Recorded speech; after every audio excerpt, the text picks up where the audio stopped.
I mean, I was just shocked. I would not have put 50% of people, men with type 2 diabetes at low testosterone. That is a wild number because that's not a connection that I think I've heard just about any doctor ever make. Like they never put those two things together.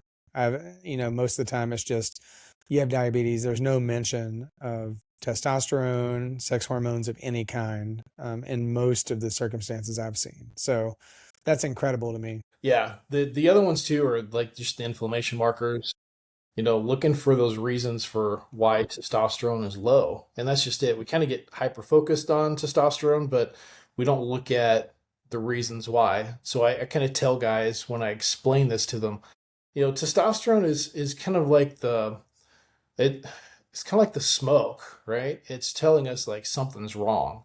And if you're a 35-year-old male and you have like low testosterone, it's usually not because your testicles aren't just they're not healthy enough to make it. There's usually some other reason for that. There's some other process going on, whether you're obese, you have some insulin resistance going on, you've got some chronic inflammation, you've got a lot of exposures to sort of endocrine disrupting chemicals, these sort of environmental toxins. I mean, there's a whole laundry list. You might have sleep apnea, concussions. That's what happened with me. Like any kind of effect on the brain function, like can have a profound effect on your testosterone production.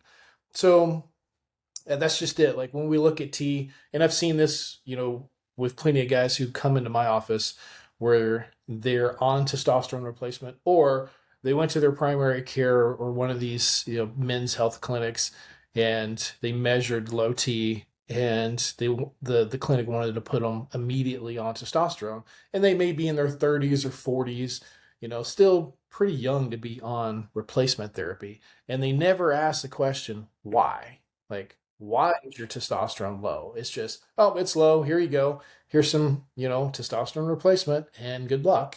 We'll monitor you and make sure we get the dose right and everything. But, there's no question of why. And that's what I'm more concerned about.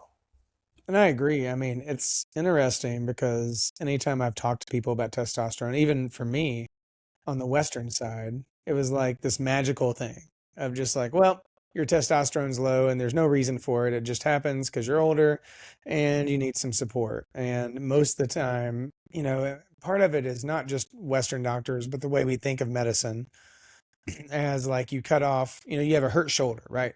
And you cut off the shoulder or you work on the shoulder, you do surgery on the shoulder, you ignore anything else connected to that shoulder because you're concerned about the shoulder. And I feel like we do the same thing with hormones, which is a huge mistake because they're affected by so many different things and they affect so many different things that if you try to cut it off like you do with an orthopedic, surgery or whatever, you're going to end up in a world of hurt because you're going to ignore all these other things that are in that cycle and loop that are connected in.